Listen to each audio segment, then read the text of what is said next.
Professor Hirabayashi. This is just an amazing person. The internment camps, the defiance. He was a visionary, someone ahead of his time. His legacy was not widely known until quite recently. In some ways, he's lost in history. Gordon wanted to correct injustices. Gordon wasn't afraid to challenge the law. He wasn't afraid to challenge the state. I took a stand and I can't give it up. He changed people's understanding of what human rights are and can be. He was a forerunner, and the reality is we need them. We need the champions of civil society. In Gordon's words, it takes a crisis to tell us that unless citizens are willing to stand up for the Constitution, it's not worth the paper it's written on. I'm just building on the work that he has done. Someone who's got such a legacy, why is he so unknown? He doesn't stand out in some people's minds in terms of being a major historical figure, and yet he was and is to this day.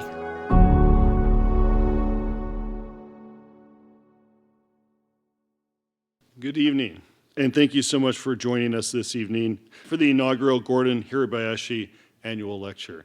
My name is Dominique Clément. I am a professor and chair of the Sociology Department at the University of Alberta. Let me begin by asking Tim Ira to help us open this session with a land acknowledgement. Thank you. Hello, my name is Tim, he, him, and I work at the university as the Portfolio Initiatives Manager for Equity, Diversity, and Inclusion. Land acknowledgements serve as a reminder and an opportunity. A reminder on whose ancestral and perpetual lands we gather, and an opportunity to situate ourselves individually and as a group. For myself, I am a settler. I am the queer and fat child of Filipino parents who were shaped by imperialism and who were drawn to these lands through colonial market forces. As the child of newcomers, it is important to reflect on how my parents and others like them continue the legacy of displacement through settlement. We respectfully acknowledge that the University of Alberta is located on Treaty 6 territory and respects the languages, theories, and histories of First Nations, Métis, Inuit, and all First Peoples of Canada, whose presence continues to enrich our vibrant community. Thank you. I'd like to begin by recognizing and thanking some of our special guests today, including the Vice-Provost, Carrie Smith, the Vice-Provost, Florence Landfield, who are joining us today, as well as the Professors Beverly Yamamoto and Robert North, who are visiting from Osaka University, as well as all the participants and the delegates who are here attending the annual conference of the National Association of Japanese Canadians. And we're grateful. We're grateful for the support of the University of Alberta faculty, staff, students, and alumni who are in attendance this evening. Now I'd like to welcome Dr. Terry Lusty, a Métis elder, who knew Gordon Hirabayashi in the 1960s when they both worked on establishing the first Native Friendship Center in Canada, to offer an opening prayer. Thank you. Good evening, folks, and thank you for attending this event this evening. It's my honor to kick this off with an opening prayer. Thank you for the land acknowledgement. Saves me the trouble of doing it, but I do acknowledge a gift of tobacco to do this. For those who don't know about the protocols of our community, there are two different trains of thought about this. And some people take exception to other people wearing a top at the time of ceremony, prayers, honor songs, and so on. With the real traditional people, let me explain. So some of them, at the very least, they want you to have that eagle feather in your bonnet. Hat in this particular instance. But the deep down traditionalists from way back, it didn't matter if you had anything of any nature on your head. If you don't believe it, just check the old archives of people in ceremony where they do have pictures of people in ceremony, and you will see that many of them did don a headgear of sorts. It might be a fur cap, it might have been a European cap, might have been anything, without an eagle feather. So the real traditionalists, they do not take exception to people wearing a hat even without the eagle feather. That was just something that was brought in by the settlers and colonizers, that whole thing of Christianity. I will not be using the microphone for the prayer because traditionally we do not use modern contrivances of this nature. During the prayer itself, please do not record. No videos or photos. And I thank you kindly for that. Thank you. Thank you, Terry. The primary goal of establishing the Gordon Hirabayashi Annual Lecture is to carry on his legacy and to engage in dialogue that fosters respect for civil liberties, human rights, and racial equality. So a brief introduction for those of you who are just learning about him. Gordon Hirabayashi's story began in Seattle, Washington as a university student. He defied the government's curfew and forced internment orders during World War II for Japanese Canadians. He was charged, found guilty, and sent to prison.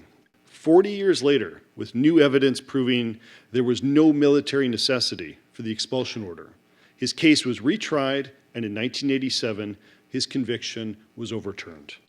In 2012, he was posthumously awarded the Presidential Medal of Freedom by President Barack Obama. In 1959, he had come to Edmonton and joined the University of Alberta Sociology Department, where he remained on faculty for almost 25 years. He was the second chair of the Department of Sociology during the 1960s, which was a turbulent decade of social change and rapid growth at the University of Alberta. He spent the remainder of his life in Edmonton fighting for and championing the civil liberties and rights of racial minorities, including advocating for First Nations people in Canada and being a key contributor to the Japanese-Canadian redress movement. It's a pleasure now to welcome Vice-Provost, Equity, Diversity, and Inclusion, Carrie Smith, who will introduce our distinguished guest speaker this evening. Carrie. Thank you. Equity, diversity, and inclusion are deep and authentic commitments at the University of Alberta. Our capacity for uncomfortable encounters energizes our work towards these commitments. We are a diverse community, and being able to have conversations across difference is something that allows us to build and rebuild our relationships. This requires openness, kindness, and empathy. It also requires critical consciousness of our histories on this land. This inaugural lecture, this annual gathering of those committed to anti-racism, will be a site for that consciousness to take root. My office, through support from the Endowment for the Visiting Lectureship in Human Rights, generously funded by Hole and Costco families, is thrilled to partner on this event. This year, we are honored to welcome Dr. Pamela Sugiman as the inaugural speaker for the Gordon Hirabayashi Lecture. Dr. Sugiman holds a PhD in sociology from the Toronto Metropolitan University. Throughout her academic career, Pam has been deeply committed to a scholarly understanding of institutional racism and colonization, anti-racism, and decolonization. As a Sansei, third-generation Japanese-Canadian researcher, she has also published extensively on racism and personal memory in Canada, with a focus on the ways in which Nisei, second-generation Japanese-Canadian women remember and narrate, in the present, their internment during Second World War. Dr. Sugiman has served as president of the Canadian Sociological Association and is currently a board member for the Atkinson Foundation and Pathways to Education Canada. She is also a member of the Canadian Race Relations Foundation Research Community Advisory Network and the National Coalition of Canadians Against Anti-Asian Racism. She is a recipient of the Errol Aspivig Award for Outstanding Academic Leadership, the Outstanding Contribution Award, awarded by the Canadian Sociological Association, and the Senior Women Academic Administrators of Canada Recognition Award in Equity, Diversity, and Inclusion. Please join me in welcoming Pamela.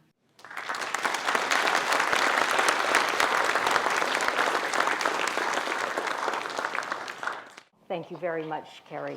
I am deeply honored to deliver the inaugural Gordon Hirabayashi Annual Lecture. Though I've long known of Dr. Hirabayashi, in advance of this event, I did some additional reading about his life, and I'm struck by the courage he demonstrated in refusing to follow the US government-imposed curfew, the refusal to comply with the exclusion orders, as well as the draft board and induction in the Army. Notwithstanding repeated challenges, he demonstrated an unwavering commitment to human rights and social justice. And as you just heard, Dr. Hirabayashi studied sociology at the University of Washington, and in 1959 joined the University of Alberta, where he served as chair from 1970 to 1975. Just a couple of years after Dr. Hirabayashi ended his term as department chair, I, a Sansei second-generation Japanese Canadian, started to work on my undergraduate degree in sociology at the University of Toronto. And I too, like Gordon Hirabayashi, subsequently earned an MA and PhD in the same field of sociology. I served also as chair of the Department of Sociology at Toronto Metropolitan University, then Ryerson, from 2012 to 2016. And I have just recently learned of the ways in which Dr. Hirabayashi tried to build solidarities with Native peoples, Indigenous communities, and as dean, I tried to do the same. And that was very important to me, and I'm proud of it. Now, this is my father.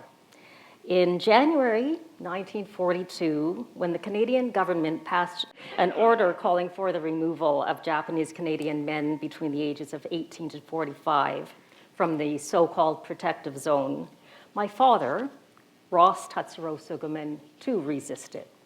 As a young man who was born and raised in the city of Vancouver, he chose to go about his business as usual. It was only a matter of time before my father was picked up by the RCMP and sent to a prisoner of war camp in Petawawa, Ontario, behind barbed wire. And later, he was put to work on a road camp in Northern Ontario. I'm inspired by Dr. Gordon Hirabayashi and my father for their resistance, their resolve, and their unrelenting spirit. I wish to dedicate this talk to another Japanese Canadian who has been a source of inspiration, my beautiful, beloved daughter, Tamura, who passed away close to a year ago due to illness at the young age of 28. When Tamura was a child, she would accompany me on my research trips to the sites of internment. She also joined me as I traveled to various scholarly conferences. I don't know how interesting they were to her, but she did join me, conferences at which I would present my work. It was important to me that my daughter learn about her ancestors, and it was crucial to Tamura that she understand, in particular, the early experiences of her much beloved Bachan. I've always highlighted the importance of reflexivity and positionality in my research, and as such, it feels wrong not to mention the tragic loss of my daughter. For me, research and writing are always personal as well as professional acts. This is the children in Pine Crescent School. My understanding of the internment and relocation of Japanese Canadians is informed by the personal memories of many Nisei, second-generation Japanese Canadians, with whom I conducted oral history interviews. And in the oral history tradition, I will refer to them as narrators. Many of the narrators spent years in the sites of internment in the interior of British Columbia. Others worked in family units on sugar beet farms in Manitoba and Alberta. Smaller number of families remained together in so-called self-supporting camps. Some men were sent to prisoner of war camps in Angler and Petawawa, Ontario, and later worked on road and lumber camps in British Columbia, Alberta, and Ontario. In sharing their life stories, people spoke about how they physically and geographically navigated their lives in Canada. They remembered journeys, One narrator described his journey from Vancouver to a road camp near Slocan, to a logging camp near Vernon, BC, and then to a mushroom farm in what is now the Greater Toronto Area. Another spoke of her trek from a farm in Pitt Meadow to a sugar beet farm in Manitoba, and later to the city of Winnipeg, where she settled for many decades. And yet another remembered her journey from Vancouver to Vernon, to Skimikin, to Chase, and then to Kamloops. In the immediate post-war years, most of them made homes in Vancouver, Burnaby, Lethbridge, Winnipeg, Toronto, Hamilton, and Montreal, to name only some locations. Their memories spanned time as well as space. The narrators spoke of the past, but to quote Toni Morrison, they actively created memories decades after the wartime events. When Japan attacked Pearl Harbor, they were children, teens, or in early adulthood. People shared memories of a range of experiences, but work, for and without pay, arduous physical labor, economic hardship, and loss were central themes in most narrators or narratives. At the same time, people recalled extreme boredom, emptiness, and a haunting uncertainty. Those who were children in the early to mid-1940s and placed in sites such as Slocan and Lemon Creek described these years as the best time of their lives. As time passed, I've listened and re-listened to hundreds of hours of interviews of close to 100 Nisei. This evening, I want to focus, though, on the memories of 7 individuals. And I'm sure that some of you here are familiar with these individuals. Fred Matsuo, Lina, Takatsu, Aki, formerly Kinoshita, Takahashi, Hana, Hanaku Tabata. Any relation? And I'll refer to another woman as, to use a synonym, Yoshie, George Sato, and Ritsuko Matsuoka Sugiman. Now, Ritsuko, otherwise known as Ritzy, is my mother. I often draw on my interview with my mother because in listening to it, I'm struck by her attitude and her fortitude. As an older woman remembering the past, she seemed a lot more critical and outspoken than the young mother I knew when I was a child. And this is my mother's family, and my mother is on the far right. My focus on personal memory is not to ignore the structural realities of people's lives. Rather, it is precisely within specific political, economic, and social contexts that personal memories are constructed. Specifically, my research is guided by an interest in the impact of racist policies, institutional racism, and racialization on people's lives. In some ways, the memories shared by these 7 individuals bear a striking resemblance to those captured in many other oral history collections that exist in the public domain. Some memories are also consistent with conventional histories that are based exclusively on documentary sources.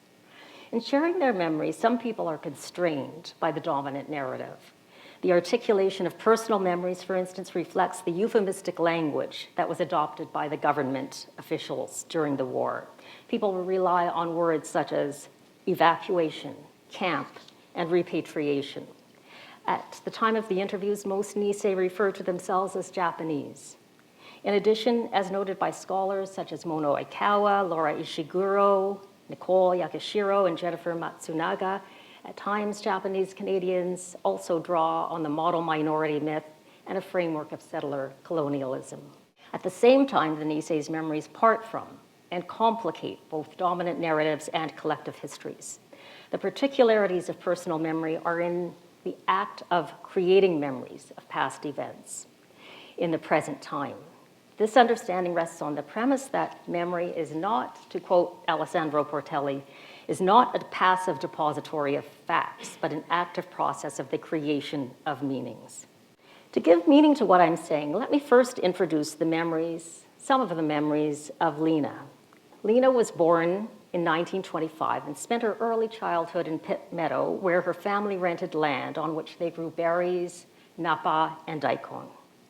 When forced to relocate by the government, her family moved to a sugar beet farm in Manitoba, and she later settled in Winnipeg, where she lived for many years. In the living room of her home, where I conducted an interview with her in Winnipeg. She shared with me vivid memories of the wartime curfews, followed by orders for her family to quickly pack up and leave home. She was 10 years old at the time. And this is a clip of passage from my interview. This is Pitt Meadow. I remember everything was a blackout. Any Japanese people were living in their homes. We couldn't put the lights on at nighttime. There was a curfew. Yeah. Yeah. Certain time, and then after that, I guess the government decided all the Japanese will have to move away from, BC. So we got that notice, and my dad had to pack everything. We didn't sell our home because my dad just rented it. He didn't buy it, So actually, we just lost all the equipment, farming equipment that we had there. So the house, right? No, my dad rented it from somebody. Yeah. And the land, yeah. So when we left that, we didn't lose much, but still, it was your home, eh? Yeah. But remember packing all that stuff, and my dad trying to get rid of all his farming stuff. I think he left most of it there. Thought we'd be away just for about a year or so and come back. Yeah. And then we had a nice neighbor. He took some stuff and he said he'll look after it. But yeah. Do you remember the kind of things that you had?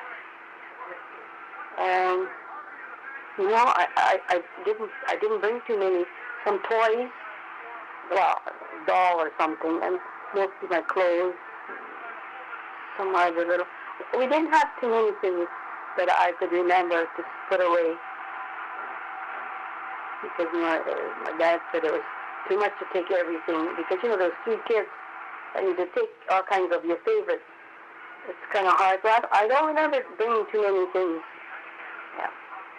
When you're 10, you don't think too much, but you're thinking, we gotta go away and we gotta live in a different place. And you think, how is it gonna be? I guess you didn't know. They didn't tell you anything. You had no idea where you No. We just packed up and they picked us up, and we were all in a truck with all our luggage, went to Hammond. That's where the train was. Hammond, BC is a place there. All the trains were there, and we all got loaded into that train. Now, I know the quality of the sound isn't the best. I apologize for that. Lena had her TV on in the background, and I was a guest in her home, and I didn't want to ask her to turn it down. Maybe in retrospect, I should have. What's interesting is that O Canada, it was a hockey game, I think, and O Canada was playing in the background as she shared some of her memories. She has really exact memories of the 24 hours notice and the voyage by train. And like many others, she specifically remembers deboarding the train and discovering that her face was covered in soot from the coal. Narrator after narrator after narrator said the same thing. It was very dirty and their faces were covered in soot. And these are shared memories. Now, George Toshio Sato was born in Vancouver in 1921. He died at the age of 98 in his hometown of Toronto, and sadly, this happened during the COVID years, and thereby his family couldn't be with him by his side. In 1942, George was working as a delivery boy for the Union Fish Company, and he was still in high school at the time. He returned to work for the Union Fish Company after finishing school. George came to know, in this capacity, a lot of Japanese Canadians. And he'd make deliveries to Haney, to Steveston, and of course within Vancouver. But with the forced relocation and the gendered thinking behind the relocation, he was sent to work on a road camp on which he helped to build the Trans-Canada Highway near Revelstoke. The rest of his family were relocated to Slocan. At the war's end, George moved to the west end of Toronto, where he settled with his wife and children. Then the war started. That's it. We went to a little camp, a couple of years. And all my friends, we went to a slow camp with their family. And here, a bunch of us were in road camp. I said, how come we're in the road camp and My buddies are all in school. Having a good time, you know. But anyway, the experience in the road camp was good for me, I think. Do you remember how you got sent to the road camp? Well, they just rounded us up the Mounties, and we were, every time we heard that the Mounties were coming around, we used to hide, go to different houses. We didn't want to get caught, because as soon as you get caught, you have to go. One time, I remember being in the theater in Vancouver, and somebody come down the aisle in the dark, and I'm, George. So it's my Aunt Rose. She said, don't come home tonight. There was Mounties being around, so I didn't go home. I slept at a friend's place. But they finally got us, and we had to pack our stuff and go. Where were you when they got you? I don't exactly know. I think I got caught at home. I was home one day, and there was a knock on the door, and there was a Mounties over there. Would it have been one Nazi? Oh, I think there was about a couple of them. Oh, they knew that we weren't violent. You know, we were just not trying to get caught, that's all. But we had already registered, so they had to have my picture and my fingerprints and everything. You know. So we just went to road camp. Well, George, like Lena, presents a memory of an experience that was shared by many Japanese and Japanese Canadians. But he presents his unique experience of the time. Notably, both narrators, like others, use a passive voice and emphasize their lack of agency as they describe their memories. We were sent, we were put on the train. Neither Lena nor George are disclosing secrets. The 24 hours notice, the one suitcase, all you could carry are very much woven into the shared memories of the Japanese-Canadian community. And while these are shared memories, they are distinctive as they are intimately experienced. Though not easy to communicate, they are not far from the surface. The racist treatment of the Nisei, both during the war and in the post-war years, also created what I would interpret as defining and poignant memories. These memories are often repeated over time within families and are transmitted from one generation to the next. As such, they are enduring. In 1945, the federal government presented the community with two choices, or in quotation marks, options: relocate east of the Rocky Mountains, or as they put it, repatriate, be expelled, or be deported to Japan. Within many families, the so-called choice resulted in intense disagreement between Issei parents and their Nisei children, between Issei husbands and wives, and in some cases among Nisei siblings. Many narrators shared defining memories of these days. Ritsuko's eldest brother, the only one of the 5 surviving children who was born in Japan, decided to leave Canada. Though he said goodbye to his parents, Ritsuko does not remember him speaking to her before he departed. The rest of the family never saw him again, ever. The youngest of the Matsuoka children, Dick, or Yutaka, his Japanese name, was the first to travel to Toronto, and Ritsuko followed. None of us wanted to go to Japan. My father and mother didn't want to go to Japan. And we didn't want to go to Japan. We wanted to go where my father and mother went at that time. Even George came us in Toronto, you know. So how did you find out about this job in Toronto? Which job? In Weston. I think I got that through the paper. The New Canadian? I think it was a New Canadian. And you know how I told you how, nobody was there and everything when I went. Not even a soul. So you came by train? Came by train all by myself in the dark and reached Weston, nobody waiting for me. And nobody notified the Highlands, so they didn't know. So after I got there, they phoned Highlands, and then there was a Japanese chauffeur called Eddie Yoshida, and he came to get me. And then you lived in with them? Yeah. For how many years? Quite a long time I worked for the Highlands. It was like a slave. In what way? Work. I only had one Wednesday off. Day and night? Yeah. Till See, he was a doctor, so he used to come home very late, so the dinner was never finished before 10 o'clock. So they had you cook? Yeah, I cooked, I cleaned. Well, this was one of my mother's defining memories. Until the redress settlement of 1988, she shared very little about her experiences during the war years. The exception was this one memory. Even as a young girl, I knew about my mother's train trip from Rosebery to Western Ontario, alone and afraid. My mother continued to do paid domestic work, which she referred to as day work, meaning domestic work was not based on a live-in contract or relationship. She continued to do this well into her mid-80s, though she dropped to part-time work in her 80s. She worked hard all her life and took pride in the work she performed.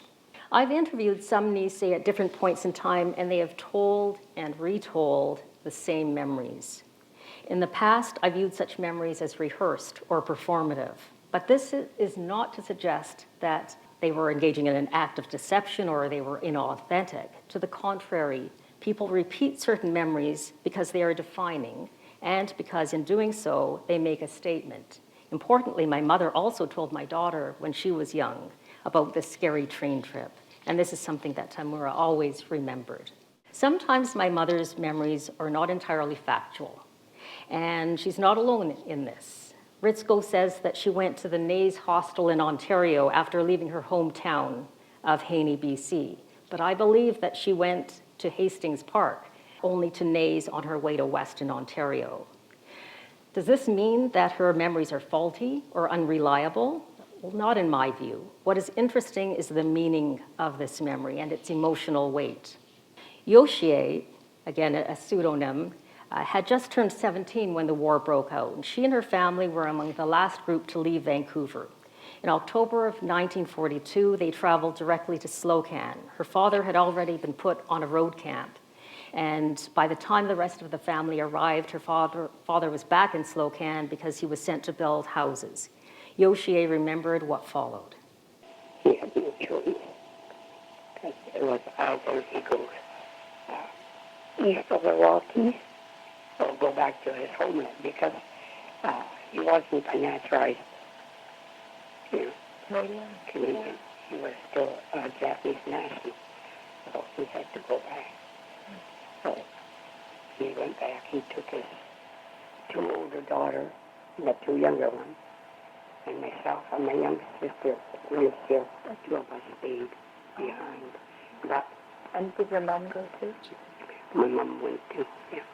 But I was supposed to go back with them, and then I found out that my sister was in a sanatorium, and when I heard that Dad was in labor in a sanatorium, I said, oh, why can't I stay here? At least I can, give her a little bit of spending money and look after her. So he says, okay. At that time, I was in Revelstoke. I went back, in 46, I went back to say goodbye to them. And that's when I told, well, I thought I was going to go back there and then go to Japan.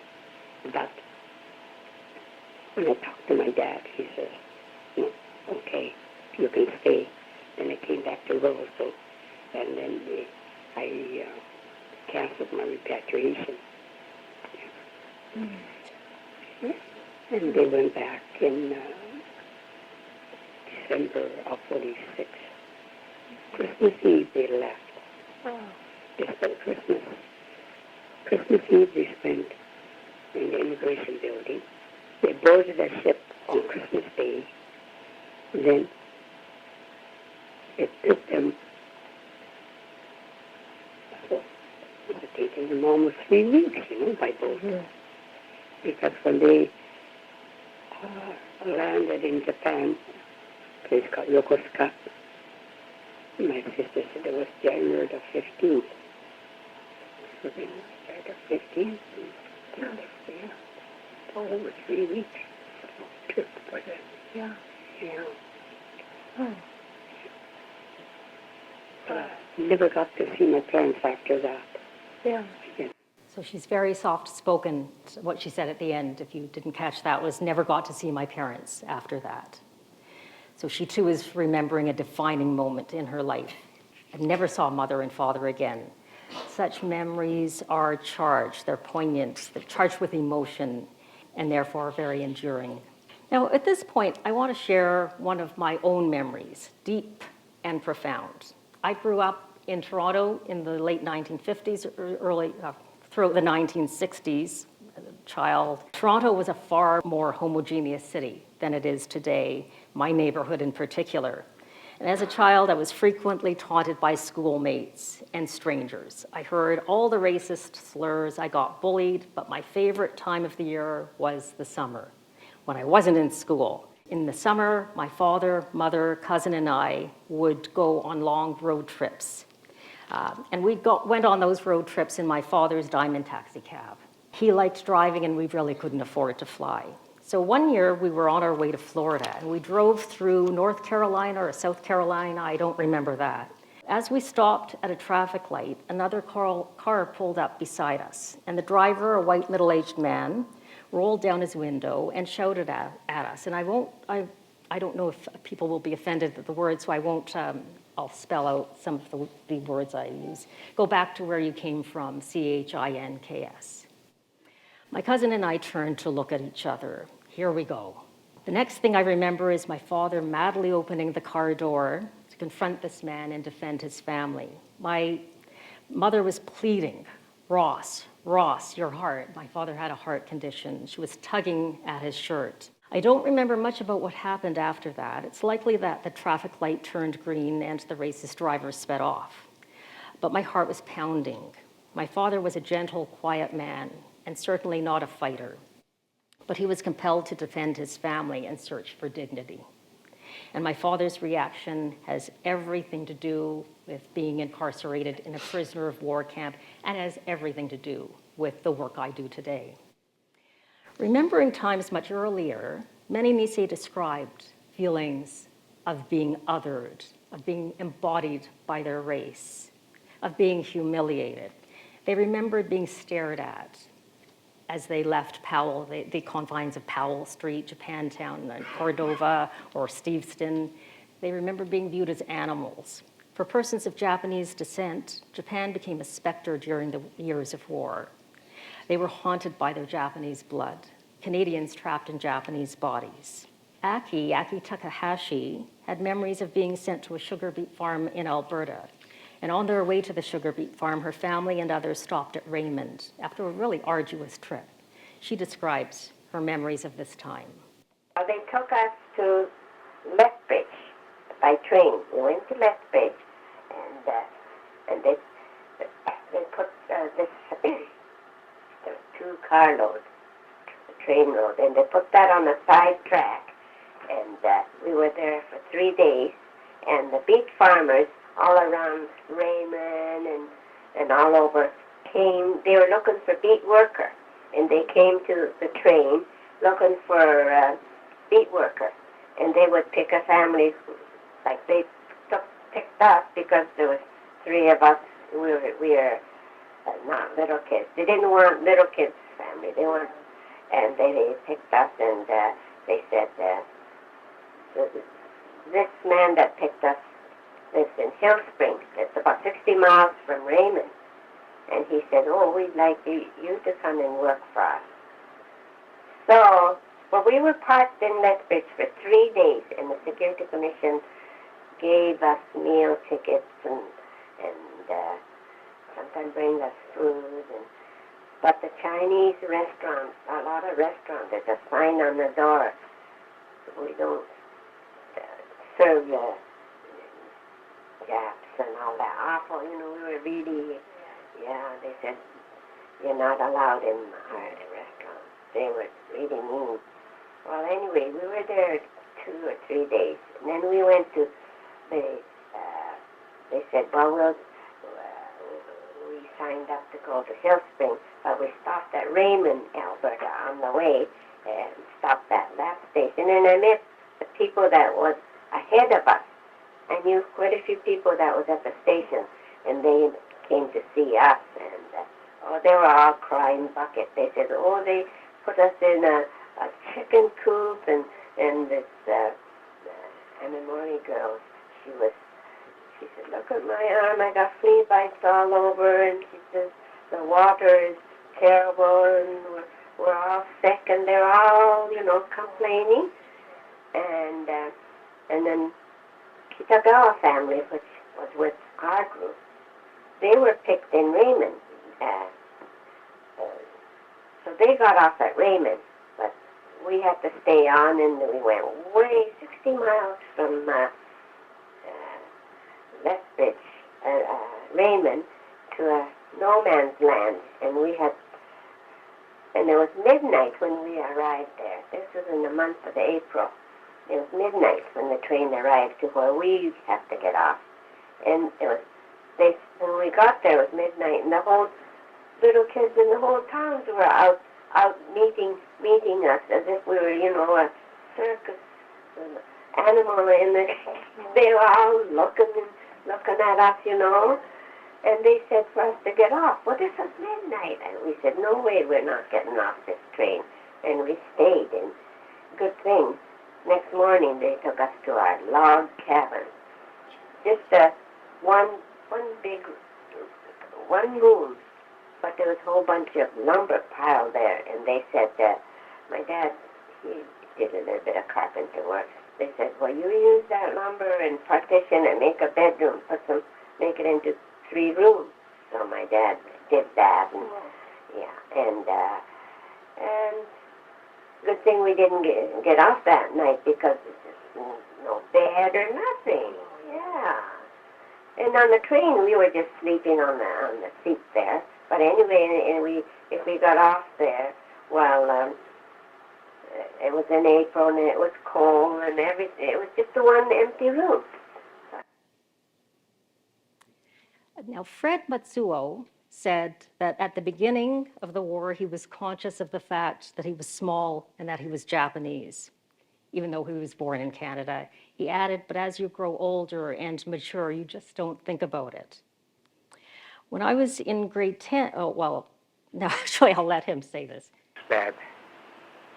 I know that when I went to school the next day, I had a small suitcase. They used to put it in the locker. They took that lock out, kicked it, Anyways, I still remember those days. That must have been hard. Yeah, they used to call us Japs, The Hakajun kids? Yeah.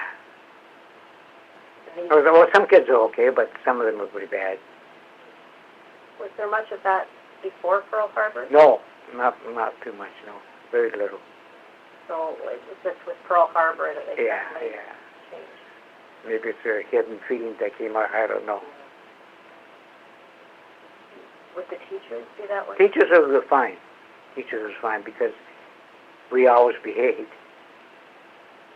And we had no problem with the teachers. So, yeah, I shouldn't say that because I had that in my report, but when we moved out here,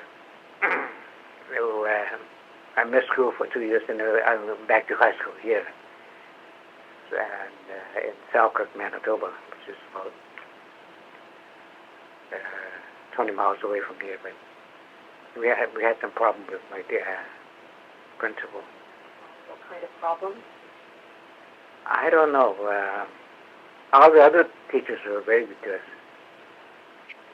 And for some reason, I don't know, I couldn't. We got along, but I could just feel something in there. I find very meaningful his last sentence, I could just feel something in there. When I hear George's memories, I think of a passage from Toni Morrison. I fret the pieces and fragments of memory because too often we want the whole thing. When we wake from a dream, we want to remember all of it, although the fragment we are remembering may be, and very probably is, the most important piece in the dream. And that was most important to Fred. Now, I'll share one other clip from Lena. That's why I didn't like school. It was so hard because, you know, it's in French and you come in and there's from grade 1 to 6 there. Grade 6, that's all, yeah. And you feel like a stranger, you know, because you know how it is, because you're Japanese, they kind of look at you and sort of mean. But at the end, they were nice. Yeah. You know, when you're kids. In what ways were they? Well, they kind of always teased you, have you know, plants and things like that, Black hair, and you know, your skin is yellow and stuff like that, things like that. But there was only one teacher, and she was a French. She was nice, but she wasn't, you know, she didn't come out and be really, really friendly. Just like an ordinary teacher. I remember. She was okay. But she wasn't much help. She was aware of what was going on. Yeah. She wasn't much help. Both George and Lena situate racism in times past. Like many others, at points in their narratives, they try to restore dignity in telling their life stories. In the act of remembering, they also attempt to make sense of their lives, and they wish to recollect of what I would term a usable past. Even those who talked at length about anti-Japanese sentiments, the hardship they endured, the loss of family members, concluded their narratives with such statements as, "We're better off because of the evacuation. If it not for the evacuation, I wouldn't have learned how to chop wood. I wouldn't have learned how to live on a farm without electricity. Being in the camp was good for me. It made me strong. I had to be strong." As well, in reflecting on their past lives years after, some of the narrators chose to speak at length about their friendships with Hakujin people, perhaps reflecting the normalization of racism or maybe the erasure of institutionalized racism at the time. Some Nisei even declared that they have never personally experienced any racial discrimination, though they knew of others that had. So I'm going to conclude here with a passage from my interview with Hannah. I don't know Hannah's maiden name, Hannah Tabata. At the time of the interview, Hannah was raised in Kitsilano and was interned in Roseberry and went to Bay Farm for 1 year because they didn't have a high school in Roseberry. Later, her family moved to Montreal and then settled in Kamloops. Well, if this hadn't happened and we were still living at the coast, we probably discriminated, and as you know, I think people haven't been able to further their education, and they won't be what they are today, a lot of people. So in a way, maybe it was terrible to go through that, but I guess in the end, we look at it now, people have been scattered all over, and we are a minority group of people, And maybe that's the way it was, and maybe it was a good thing.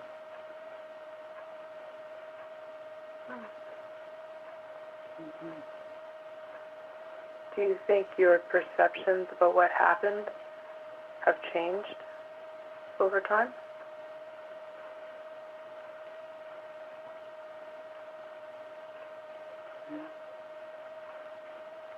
I don't think of anything, I don't recall back anything bad about it now.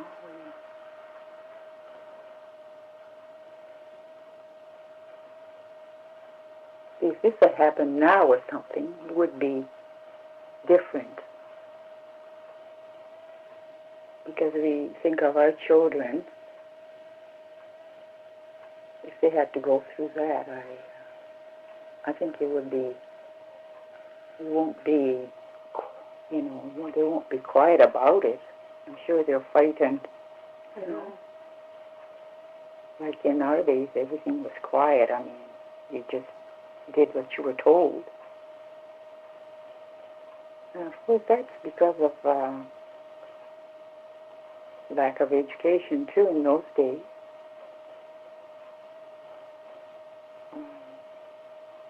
I think I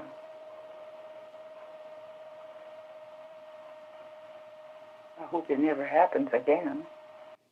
She actually said, I think it never happens again in any lifetime. And Hannah's narrative is complex and mixed. In sharing her memories, Hannah tried to make sense of the past. People contest, and at the same time, they reflect dominant narratives in memory making. In the telling of their lives, they make clear that they have not been defeated. They do not want to be presented as victims. They say, this is not just what I remember, it is also what I want you to know about your life.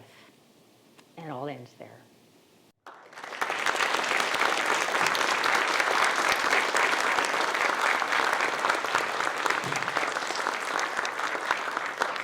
Thank you very much. You've offered some thoughts and some ideas and some memories that many of us will take away for a very long time, certainly will not forget for a while.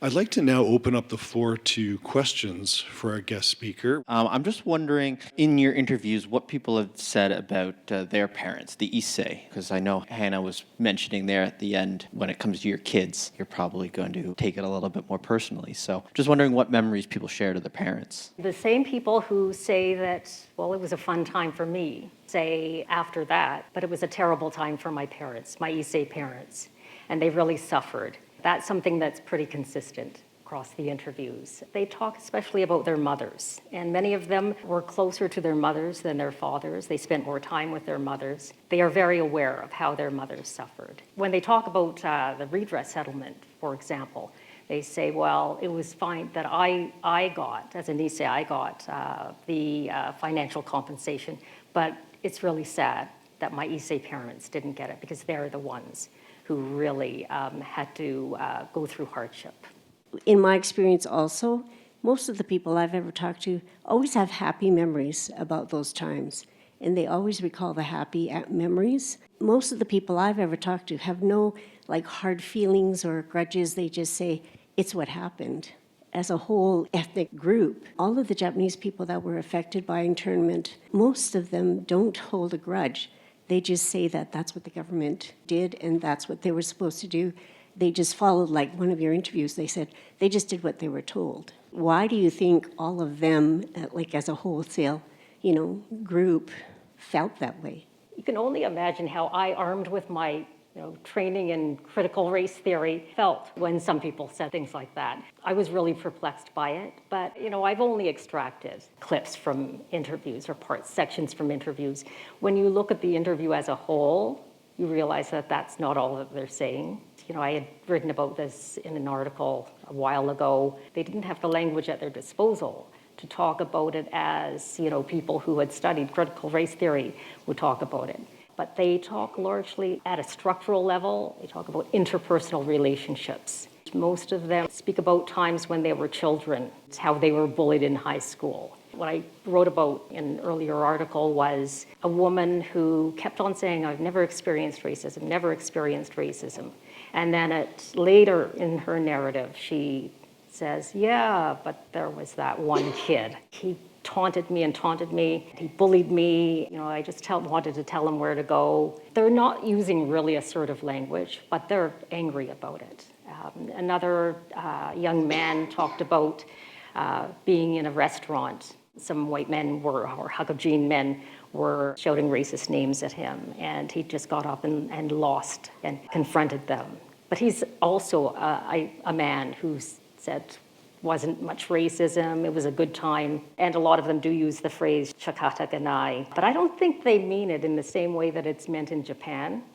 I think we didn't have that much power. They were not. They say we couldn't do anything, what could be done. But they did things in very small ways and in larger ways. They protested, they resisted. Most of them did. For some in big ways, but for others in very small ways that are pretty much hidden from history. I'm interested in the diversity that you may have heard as well. We've heard some commonalities, but in as much as we're here to also remember Gordon Hirabayashi, whose response was so different, did you pick up on any others? I know there were others like Gordon that responded in a different way, and what made them different? I'm only drawing on 7 interviews. There were interviews with men who were formally involved in organized groups that resisted, and women who were more informally involved in resistance groups. For example, striking around issues of food. So that was resistance as well. That's a good question. I think to some extent, their socioeconomic background plays into this as well, because a lot of people were living in poverty before the war. They never got an education, contrary to this model minority myth. I mean, many of them never got an education more than grade 9, grade 10. To a large extent, that's because of the war. The discourse was very different. They didn't talk in the same ways that Gordon Hirabayashi and Henry Shimizu, we talked about earlier, Dr. Henry Shimizu, and others. Some of them in this room would have talked about resistance in memory. I admire that you interviewed people that were able to open up and talk about their life. My family's experience is different. They did not talk. And I don't know how many other families it was the same thing. They tried to get on with their life in Winnipeg to try to forget what happened. It wouldn't have come up at all, except they came home one day from history class and said, "Did you know Japanese Canadians were interned during the Second World War?" And my mother said, "Well, that was us." And it was a total shock. I had never, ever heard that mentioned in my family. So after that, my mother and I talked some more. But my father never said anything about it. He thought the government had promised him that he would get his land back when the war was over. He didn't. And he had a piece of paper that was promised. He felt very betrayed for the rest of his life. I'm glad there are people that have opened up, and maybe some have since, who will tell a story. But my family's experience was a little different. I appreciate that, because my parents really didn't talk much about their experiences until the my father passed away in 1977, but my mother didn't talk much about it until the redress movement, the recent redress movement. As an oral historian, I'm not afraid of silences, so I find that you ask a question or raise an issue, and the longer you wait, the more people will say. And it comes out in different ways, especially when people are talking about race. They talk about it in so many different ways, sometimes very, as I mentioned, in a very indirect way, in a very nuanced way. And I don't mean to accuse you of not asking, but a lot of the Nisei that I spoke to said, well, no one ever asked me about what happened to me during those years. And I was thinking that I didn't really ask my parents either. They said, I've got lots to remember, lots of memories to share, but I didn't think they'd be interested. They still felt it was unsafe. My name's Greg. Henry's my dad. Oh. Yeah, Dr. Shimizu. You were talking about resistance. My grandfather, he did refuse to go out of the stables in Vancouver again and again and again, saying, no, we're going back to Prince Rupert, till they were one of the last families to leave. The RCMP said, no, you have to go to the last camp, which was New Denver, which was actually one of the better camps to be in. That's where my dad grew up, was the New Denver camp, one of the best camps actually to be in. My dad thought when he grew up being in that camp, but you're talking about forms of resistance in a way, because my grandfather said, no, we're going back home. I'm not leaving the stables here until we go back home. You can't send me to a camp. We're not doing that. But eventually they said, no, we're shutting this down. You have to go. That's what's happening. I've read through all the paperwork that we have at home about him trying to get his hotel and restaurant back and the land back, and numerous letters to the government and back and forth, and what's happening with the real estate, back and forth and back and forth, and all the paperwork that had to go through all of that process, trying to resolve all that went nowhere, all that efforting to get it done. But at the end of the day, in the 1959 and 1960, and I look at this, I'm doing a project on this, but at the end of the day, he ended up donating one set of 500, another set of 1,000, 1,500 cherry trees back to Prince Rupert. I kind of think about why did he do that? He went blind. He was never going to see the trees. Is it sort of like a statement of we were here once? Is it a statement of, this is my home. I really love it here. Is there some other willful meaning behind that?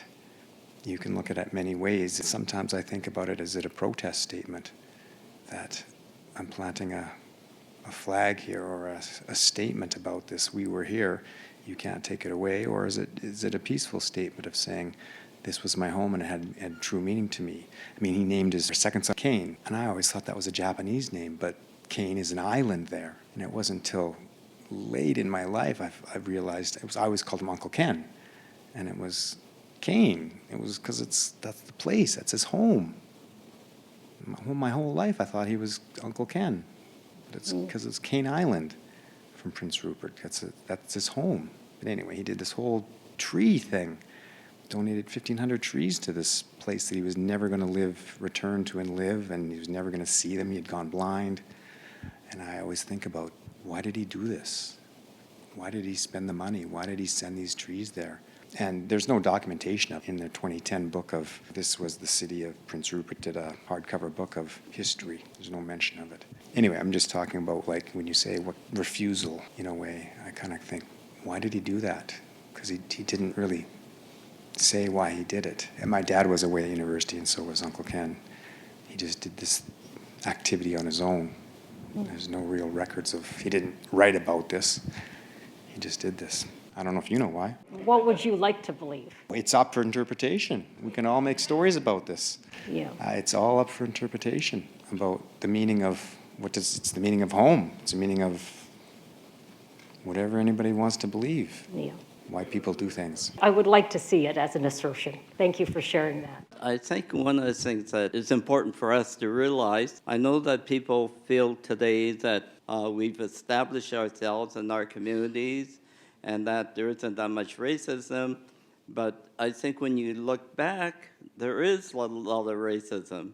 And I could go back just a couple of years ago with COVID, when a number of members of our community were being attacked because they were perceived to be, say, Chinese or some other. I don't think we should be that complacent about this. I think it exists underlying in our society, and I'm not too sure whether it's improving that much more because it still exists, and we can see it today happening again around our society. The question is, we've adapted as Japanese, but have we really succeeded in being integrated or assimilated to that degree? I agree with what you're saying, especially in the current political context. No, we cannot be complacent. I mean, when I think about in the U.S., the way immigrants are being talked about, I'm not even talking about the most extreme comments or outlandish comments. I mean, just complete disrespect for immigrants, especially racialized immigrants. I think it's very precarious. Yeah, just about the way we look, we are a lot of times perceived as immigrants. Yeah. And that's the difficulty. It doesn't matter, 5 generations later, you could still be considered an immigrant in the sense of a newcomer, and that you're really not part of our society yet. And it's especially complicated for the younger generations, Japanese Canadians, because of what I would say was forced assimilation within the community. Now they have a very complicated identity, racial identity, because they are of mixed race. One point you touched on that I think is important was just the sense of powerlessness that comes with the lack of education. While we highlight some of the really successful Nisei, I think it's very hard for the Yonsei and Gosei to imagine how dramatic that deprivation was of, being pulled out of school, not having high school. For instance, my dad was in grade 8 and he never finished high school. Another point, I would think that it's very nuanced, but in doing an oral history, it's quite different than writing an academic paper. I mean, an academic could look at some of what people are saying and say, that's not right. You've got your facts wrong. What's really interesting about oral history is exactly what you're saying, is why are these memories important to people? and why, what does this mean? So I'm also curious about how sensitive an interviewer can be in that context if they are not familiar or of the Japanese Canadian community. I think they should be familiar with the Japanese Canadian community. I've made some mistakes in the past in sending out research assistants who have read books, but they don't have any kind of lived experience. Some of them are extremely bright and competent, skilled, but the interviews were different. They were more extractive than interviews conducted by someone who really understands, has a deeper understanding of what happened within the community. Grace Edward Galabuzi from Toronto. First of all, I want to thank you for the presentation today, but even more so, say how indebted we are for the record you have kept of these experiences and these voices. So thank you so very much for that incredible contribution.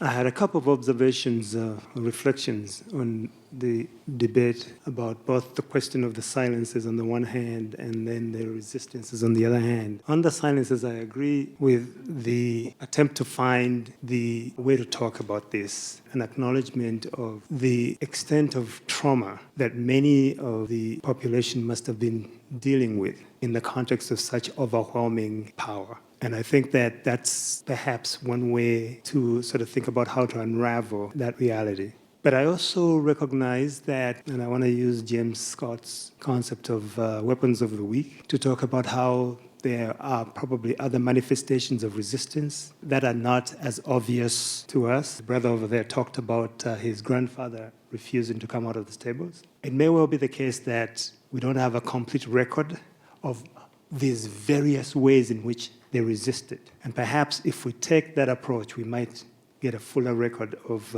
the forms of resistance that they engaged in. And that, I think, would also be a contribution. Thank you. I certainly want to do that. The trauma comes out in different ways. Obviously, I'm not a psychologist. I'm not a psychoanalyst. I'm looking at trauma, looking at a looser definition of trauma as, from the eyes of a sociologist and oral historian. And the trauma comes out later on in life. And the trauma is also passed down from generation to generations. You don't need to have directly lived through the war or the war years to be traumatized by the racist treatment of Japanese Canadians. I feel I can see times in my life, this is something I feel deeply, that when something happens to me currently, I think back about what happened to my parents and to my grandparents. And that's when I really realized how traumatic those events have been, and especially to those who directly experienced it. I'd love to understand the different ways in which resistance is expressed, and also the different ways in which people understand racism. As I alluded to earlier, you're talking to certain people, they just don't talk directly about racism. And when my mother talks about the hardship she experienced, that's about racism as well. She doesn't use the word racism, but it is very much a part of the racist treatment of her community. As we wrap up, on behalf of the Department of Sociology, the Prince Takamado Japan Center, the Office of the Vice-Provost EDI, and the Edmonton Japanese Community Association, I would like to extend a thank you to our distinguished guest speaker for her thoughts and her response to the questions today. Perhaps you can join me in thanking our guest speaker.